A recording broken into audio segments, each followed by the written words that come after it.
नमस्कार दोस्तों, मैं राकेश कुमार आप सभी का आपके अपने यूट्यूब चैनल तैयारी जीत की बाई आर के सर में स्वागत करता हूं। और दोस्तों आज हम बात करेंगे एसएससी सीएचएसएल एग्ज़ाम्स एनालिसिस 2023 की।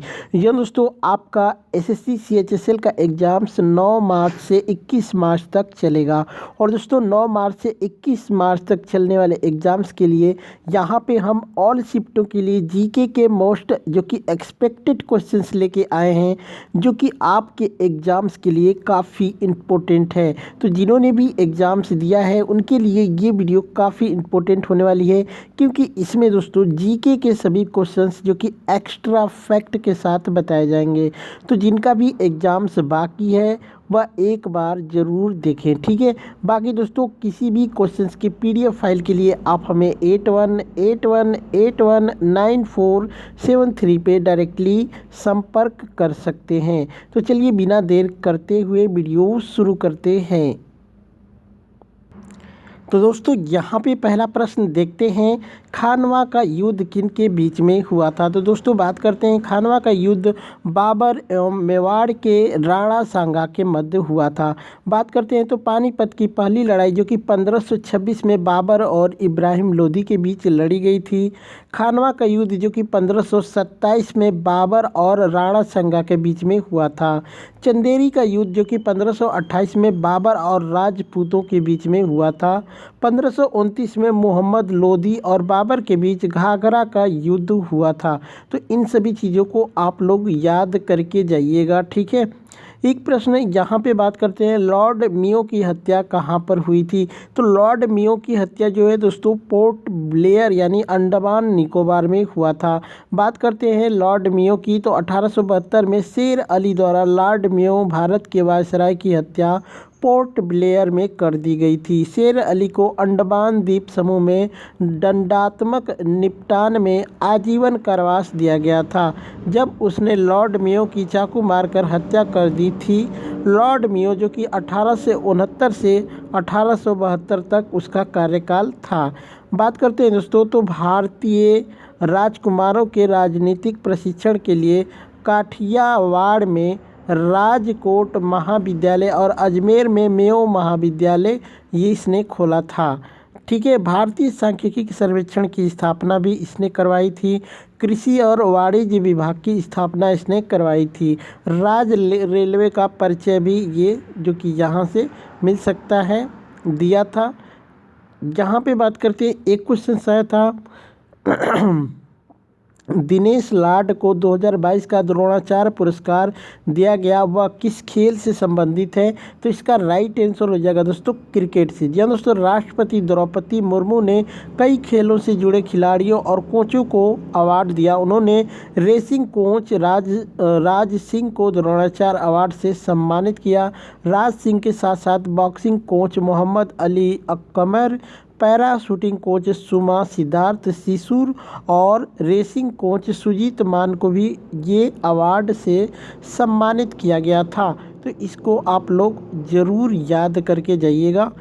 यहाँ पे बात करते हैं तो मानव रक्तचाप कितना होता है। तो 120 से 80 होता है, 120/80 मिमी एच जी की होती है, एच जी, ठीक है, इसको बोलते हैं। 2011 की जनगणना के अनुसार भारत की जनसंख्या घनत्व कितनी थी। तो बात करते हैं दोस्तों, तो 2011 के जनगणना के अनुसार भारत की जो जनसंख्या घनत्व थी 382 प्रति वर्ग किमी थी। 2011 के जनगणना के अनुसार भारत की जनसंख्या घनत्व जो कि 382 है। 2011 की जनगणना के अनुसार बिहार में प्रति वर्ग किलोमीटर जो कि 1006 व्यक्तियों का जनसंख्या घनत्व है। इसके बाद जो कि पश्चिम बंगाल में जनसंख्या घनत्व 1028 व्यक्ति प्रति वर्ग किमी है। उत्तर प्रदेश का 829 व्यक्ति प्रति वर्ग किमी है। केरल का 860 व्यक्ति प्रति वर्ग किमी है। वही बात करते हैं दोस्तों, तो जनगणना 2011 भारत की 15वीं जनगणना और स्वतंत्रता के बाद 7वीं जनगणना है। 2011 का जनगणना का आदर्श वाक्य था, हमारी जनगणना हमारा भविष्य। ठीक है, पहली जनगणना 1872 में हुई थी, जो कि अगली जनगणना वर्ष 2021 में होने वाली थी, लेकिन दोस्तों कोरोना के कारण ये अभी तक पूरी नहीं हो पाई है। और बात करते हैं तो जनगणना हर साल जो कि 10 साल में होती है। ठीक है, यहाँ पे जो कि मापदंड राज्य की बात करते हैं तो सबसे अधिक आबादी वाला जो राज्य बना है 2011 के अकॉर्डिंग तो उत्तर प्रदेश है। कम से कम आबादी वाला राज्यों की केंद्र शासित प्रदेश लक्षद्वीप है। उच्चतम जनसंख्या वाला केंद्र शासित प्रदेश जो कि दिल्ली है। उच्चतम लिंग अनुपात वाला राज्य जो कि केरल है। उच्चतम साक्षरता दर वाला राज्य जो कि केरल है। उच्चतम घनत्व वाला राज्य जो कि बिहार है। तो इन सब चीज़ों को आप लोग याद करके जाइएगा। ठीक है, कांग्रेस पार्टी ने हिमाचल प्रदेश में विधानसभा की कुल कितनी सीट जीती है? तो कुल उसने 40 सीट जीती थी। बीजेपी ने कुल 25 सीटें जीती है। भारतीय रिजर्व बैंक की स्थापना किस आयोग के तहत हुई थी? तो इसका राइट आंसर हो जाएगा दोस्तों हिल्टन यंग आयोग के तहत। जी हाँ दोस्तों, भारतीय रिजर्व बैंक की स्थापना हिल्टन यंग आयोग की सिफारिशों के आधार पर की गई थी। भारतीय रिजर्व बैंक की स्थापना भारतीय रिजर्व बैंक अधिनियम 1934 के बाद हुई थी। उसके बाद जो कि आरबीआई ने 1 अप्रैल 1935 से अपना परिचालन शुरू किया था।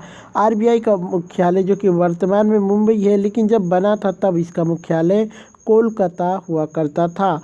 आरबीआई का राष्ट्रीयकरण 1949 में हुआ और 1 जनवरी 1949 से आरबीआई ने सरकारी स्वामित्व वाले बैंक के रूप में काम करना शुरू किया था। ठीक है, वही बात करते हैं दोस्तों, आरबीआई के मुख्य कार्य जो कि नोट जारी और मुद्रा नीति निर्धारित करने वाली संस्था है। आरबीआई मात्रात्मक और गुणात्मक साधनों के माध्यम से बैंकों के क्रेडिट संचालन को नियंत्रित करती है। वही बात करते हैं दोस्तों, सभी अनुसूचित बैंकों की नकदी भंडार रखती है। लाइसेंसिंग प्रणाली के माध्यम से बैंकिंग प्रणाली को नियंत्रित करती है। अंतिम ऋणदाता के रूप में भी ये कार्य करती है। बात करते हैं दोस्तों, बजट 2023 में भारत की डीजीपी जो कि जीडीपी दर कितनी रखी गई है? तो 6.1% रखी गई है। ठीक है, यहाँ पे एक क्वेश्चन है तो दोस्तों कि डी वाई चंद्रचूड़ के पहले भारत के मुख्य न्यायाधीश कौन थे? तो डी वाई चंद्रचूड़ जो कि भारत के 50वें मुख्य न्यायाधीश बने हैं। उनसे पहले उदय उमेश ललित थे जो कि 49वें मुख्य न्यायाधीश थे। उदय उमेश ललित जो कि भारत के 49वें मुख्य न्यायाधीश थे। एक प्रश्न आया था दोस्तों यहाँ पे कि धोलावीरा कितने नंबर का यूनेस्को स्थल में जोड़ा गया था? तो इसका राइट आंसर हो जाएगा यूनेस्को स्थल में जोड़ने वाला ये 40वां स्थल था।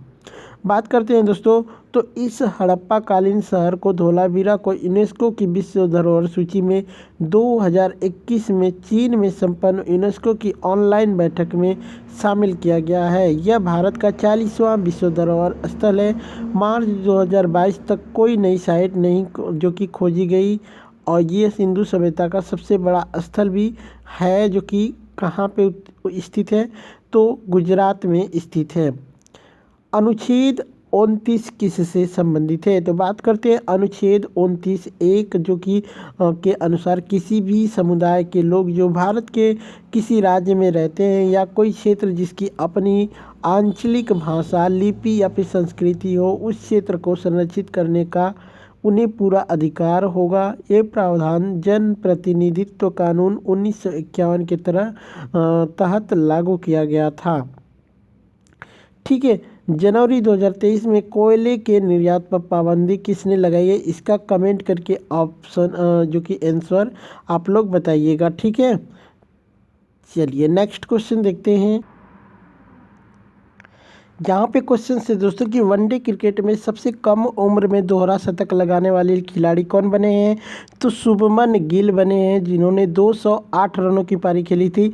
यहाँ पे ऑस्ट्रेलिया नहीं होगा दोस्तों, इन्होंने न्यूजीलैंड के खिलाफ ये जो कि दोहरा शतक लगाया था। वहीं बात करते हैं सबसे तेज़ दोहरा शतक लगाने का रिकॉर्ड ईशान किशन के पास है, जिन्होंने 126 गेंदों में 200 रन बनाए थे। ठीक है, तो इसको आप लोग याद रखिएगा। वित्त आयोग किस अनुच्छेद में है। तो इसका राइट आंसर हो जाएगा 280 में, अनुच्छेद 280। जी दोस्तों, वित्त आयोग का स्थापना 1951 में भारत के राष्ट्रपति द्वारा भारतीय संविधान के भाग 12 में पड़े अनुच्छेद 280 के संवैधानिक अनुच्छेद के तहत की गई थी। वही बात करते हैं दोस्तों कि वर्तमान में वित्त आयोग जो कि 15वां वित्त आयोग है, जिसका गठन श्री NK सिंह की अध्यक्षता में नवंबर 2017 में किया गया था। भारत के संविधान का अनुच्छेद 288 कुछ मामलों में पानी या फिर बिजली के संबंध में राज्यों द्वारा कराधान से छूट से संबंधित है। वही बात करते हैं भारत के संविधान का अनुच्छेद 285 राज्य कराधान से संघ की संपत्ति की छूट से संबंधित है, जबकि अनुच्छेद 283 जो कि संचित निधि या फिर आकस्मिक निधि और लोक खातों में जमा धन की अभिरक्षा आदि से संबंधित है। ठीक है, तो इसको याद रखिएगा दोस्तों आप लोग। अकबर का राज्य अभिषेक किस वर्ष हुआ था। अकबर का राज्याभिषेक किस वर्ष हुआ था। तो 1556 में हुआ था। जी हाँ दोस्तों, हुमायूं के देश छोड़ने के बाद अकबर का जन्म अमरकोट यानी सिंध प्रांत पाकिस्तान में 1542 ईस्वी में हुआ था। 1556 ईस्वी में हुमायूं की अचानक मृत्यु जो कि देनपा पुस्तकालय की सीढ़ियों से गिरने के कारण के बाद जो कि 14 फरवरी 1556 को अकबर की कन्नौज यानी पंजाब में ताजपोशी हुई थी। ताजपोशी या फिर राज्याभिषेक इसको कह सकते हैं। वही बात करते हैं बैरम खान को अकबर का संरक्षक नियुक्त किया गया था, क्योंकि वह केवल 13 वर्ष का था जब वह सत्ता में आया था। अकबर ने पानीपत की दूसरी लड़ाई में हेमू को हराया और दिल्ली पर नियंत्रण स्थापित किया था। ठीक है, बात करते हैं यहाँ पे सालाबाई की संधि के समय गवर्नर जनरल कौन थे। तो वारेन हेस्टिंग जो कि सालाबाई की संधि के समय भारत के गवर्नर जनरल थे। प्रथम आंग्ल जो कि मराठा युद्ध के परिणाम को निपटाने के लिए लंबी वार्ता के बाद मराठा साम्राज्य और ब्रिटिश ईस्ट इंडिया कंपनी के प्रतिनिधियों द्वारा 17 मई 1782 को सालाबाई संधि पर हस्ताक्षर किए गए थे। इस पर वारेन हेस्टिंग और महादाजी शिंदे के बीच हस्ताक्षर किए गए थे। बात करते हैं दोस्तों यहाँ पे आंग्ल मराठा युद्ध की। तो प्रथम आंग्ल मराठा युद्ध 1775 से 1782 के बीच में हुआ था। प्रथम आंग्ल मराठा युद्ध जो कि 1775 से 1782 जो कि ब्रिटिश और ईस्ट इंडिया कंपनी और मराठा साम्राज्य के बीच भारत में लड़े गए थे। 3 एंग्लो मराठा युद्ध में से पहला था। वही बात करते हैं युद्ध सूरत की संधि से शुरू हुआ और सालाबाई की संधि के साथ समाप्त हुआ था। दूसरा आंग्ल मराठा युद्ध जो कि 1883 से 1806 तक हुआ था। 1803 से 1806 तक हुआ था। ठीक है, इसमें जो कि सिंधिया ने 1803 में सूरजी अंजन गांव की संधि पर हस्ताक्षर किए, जिसके माध्यम से अंग्रेजों को रोहतक, गंगा यमुना, दोआब, गुड़गांव, दिल्ली, आगरा क्षेत्र, बरोच, गुजरात के कुछ जिलों, बुंदेलखंड के कुछ हिस्सों और अहमदनगर किले के क्षेत्र मिले थे। ठीक है, बात करते हैं दोस्तों तो भोसले ने 1803 में देवगांव की संधि पर हस्ताक्षर किए, जिसके अनुसार अंग्रेजों ने कटक, बालासोर और वर्धा नदी के पश्चिम क्षेत्र का अधिग्रहण कर लिया था। ठीक है, बात करते हैं दोस्तों यहाँ पे तो होलकरों ने 1805 में राजघाट की संधि पर हस्ताक्षर किए, जिसके अनुसार उन्होंने टोंक, बूंदी और रामपुरा को अंग्रेजों को सौंप दिया था। तीसरा आंग्ल मराठा युद्ध जो कि 1817 से 1818 तक हुआ था। 1817 में शिंदे और अंग्रेजों के बीच ग्वालियर की संधि पर हस्ताक्षर किए गए, भले यह युद्ध में शामिल नहीं था। इस संधि के अनुसार शिंदे ने राजस्थान को अंग्रेजों के हवाले कर दिया। राजपूताना के राजाओं द्वारा ब्रिटिश संप्रभुता स्वीकार करने के बाद 1947 तक रियासतें बनी रहीं। 1818 में ब्रिटिश और होलकर प्रमुख के बीच में मंदसौर की संधि पर हस्ताक्षर किए गए थे। तो दोस्तों इससे रिलेटेड सभी चीज़ें मैंने आपको बता दी थी। ठीक है, पांचवा खेलो इंडिया यूथ गेम्स की मेज़बानी कौन करेगा? तो इसका राइट आंसर हो जाएगा मध्य प्रदेश। जी हाँ दोस्तों, पहले जो है इस खेल को खेलो इंडिया स्कूल गेम्स के नाम से जाना जाता था। खेलो इंडिया यूथ गेम्स का दूसरा संस्करण पुणे में आयोजित किया गया था। महाराष्ट्र 228 पदक के साथ पदक तालिका में शीर्ष पर रहा था, जबकि हरियाणा और दिल्ली ने दूसरे और तीसरा स्थान कब्जा किया था। महाराष्ट्र ने 85 गोल्ड मेडल के साथ खेलो इंडिया 2019 की जनरल चैंपियनशिप हासिल की थी। कॉलेजों और विश्वविद्यालयों के छात्रों ने खेलों में भाग लिया था।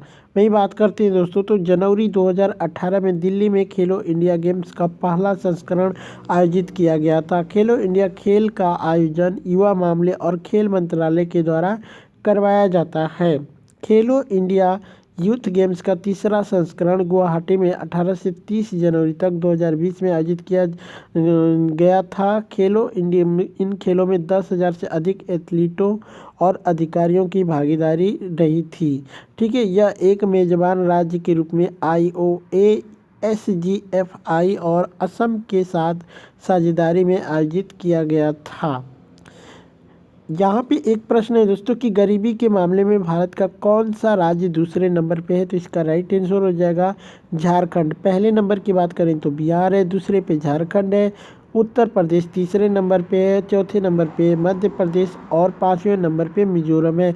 दोस्तों ये सभी आंकड़े 2011 की जनगणना के अनुसार हैं।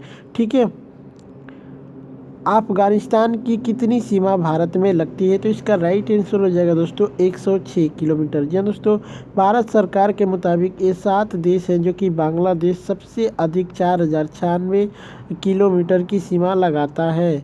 वहीं बात करते हैं दोस्तों, तो चीन 3488 किलोमीटर की सीमा लगती है। पाकिस्तान से 3323 किलोमीटर की सीमा लगती है। नेपाल से 1751 किमी, म्यांमार से 1643 किमी, भूटान से 699 किमी और अफ़गानिस्तान से जिसको 106 किमी यानी सबसे कम है की बात करें तो अफ़गानिस्तान की ही सीमा भारत से लगती है।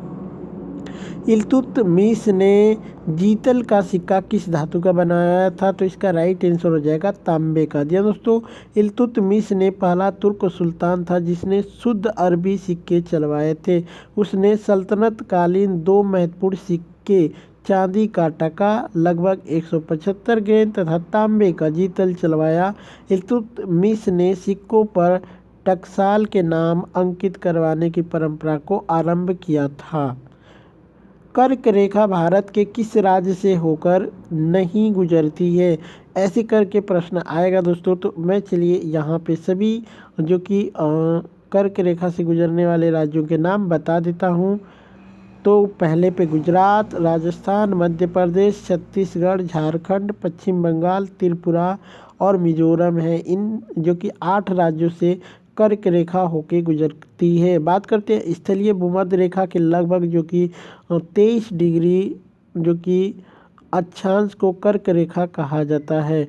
ठीक है, 17 देश जो कि ताइवान सहित जहां से होकर कर्क रेखा गुजरती है आते हैं इसके अंदर में। कर्क रेखा भारत से होकर जाने वाला एकमात्र अक्षांश मार्ग है और कर्क रेखा 8 भारतीय राज्यों से होकर गुजरती है जो कि मैंने बता दिया है। ठीक है, वहीं बात करते हैं दोस्तों, तो माही नदी भारत के एकमात्र नदी है जो कर्क रेखा को 2 बार काटती है। भोपाल मध्य प्रदेश की राजधानी और गांधीनगर गुजरात की राजधानी भी कर्क रेखा के काफ़ी करीब स्थित है। 17 देशों में जिसमें 3 महाद्वीप, 6 जल निकायों के माध्यम से कर्क रेखा गुजरती है। ठीक है, क्रोमियम जो है किस नंबर के वर्ग समूह में आता है? तो ये यहाँ पे जो कि समूह का पहला तत्व है। ठीक है, यहाँ से मिस्टेक हो गया है दोस्तों। ठीक है, एक प्रश्न आया था दोस्तों कि यहाँ पे अरावली पर्वत की सबसे ऊंची चोटी कौन है, तो गुरु शिखर जो कि अरावली पर्वत की सबसे ऊंची चोटी है। दोस्तों यहाँ से इसका आप लोग आंसर कमेंट करके बताइएगा। बात करते हैं तो गुरु शिखर की कुल ऊंचाई जो कि 5653 फीट है, जो कि बात करें तो 1722 मीटर के हिसाब से है। बात करते हैं दोस्तों तो राजस्थान के माउंट आबू में 5650 फीट यानी 1722 मीटर पर अरावली रेंज की सबसे ऊंची चोटी, जिसको गुरु शिखर कहा जाता है, स्थित है। यह मध्य अरावली श्रेणी के दक्षिण पश्चिमी छोर के पास स्थित है, गुजरात राज्य के साथ सीमा के करीब है। वही बात करते हैं दोस्तों यहाँ पे अरावली पर्वत के बारे में, तो अरावली पर्वत दुनिया के सबसे पुरानी वलित पहाड़ों में से एक है। उत्तर पश्चिमी भारत की अरावली अब जो कि 300 मीटर से 900 मीटर की ऊंचाई के साथ जो कि अवशिष्ट पर्वत बनाती है। वे 800 किमी की दूरी तक फैले हुए हैं। गुजरात के हिम्मतनगर से दिल्ली तक, हरियाणा, राजस्थान, गुजरात और दिल्ली में फैले 692 किलोमीटर किमी, जिसको बोल सकते हैं, फैली हुई है। पहाड़ों को दो मुख्य श्रेणियों में बांटा गया है। राजस्थान में सांबर सिरोही श्रेणी और सांबर खेतड़ी श्रेणी, जहां उनका विस्तार लगभग 560 किलोमीटर है। वहीं बात करते हैं दोस्तों तो ये पर्वत जो कि वलित पर्वत है, जिनमें से चट्टानें मुख्य रूप से मुड़ी हुई पपड़ी से बनती हैं। जब दो अभिसरण प्लेटें एक दूसरे की ओर पर्वत गति नामक प्रक्रिया द्वारा चलती हैं, ठीक है, तब ऐसा होता है। अरावली पूर्व में उपजाऊ मैदानों और पश्चिम में रेतीले रेगिस्तान के बीच एक बाधा के रूप में कार्य करती है। ठीक है, बात करते हैं तो ऐतिहासिक रूप से यह कहा जाता है कि अरावली श्रेणी ने थार रेगिस्तान के भारत गंगा के मैदानों की ओर फैलने की जो कि जांच की। दो नदियां और मैदानों के जल ग्रहण के रूप में कार्य करता है। ठीक है, एक प्रश्न आया था दोस्तों कि 5G ड्रोन का निर्माण करने वाली यूनिवर्सिटी जो कि सुरेंद्र यूनिवर्सिटी किस राज्य में स्थित है, तो इसका राइट आंसर हो जाएगा दोस्तों ओडिशा में स्थित है। बात करते हैं दोस्तों तो जो कि इस यूनिवर्सिटी की स्थापना 12 अगस्त 1956 में हुआ था। बात करते हैं तो वीर सुरेंद्र साई संबलपुर ओडिशा के स्वतंत्र सेनानी थे। उनके जीवन की समरेखा जो कि 23 जनवरी 1809 से 28 फरवरी 1884 तक रही, यानी उनका जन्म जो है 23 जनवरी 1809 में हुआ था और उनका जो मृत्यु हुआ था 28 फरवरी 1884 में हुआ था। उन्होंने ब्रिटिश ईस्ट इंडिया कंपनी के खिलाफ लड़ते हुए अपने जीवन का बलिदान दिया था। 28 फरवरी 1884 को असीरगढ़ जेल में उनकी मृत्यु हुई थी। नेक्स्ट क्वेश्चन देखते हैं।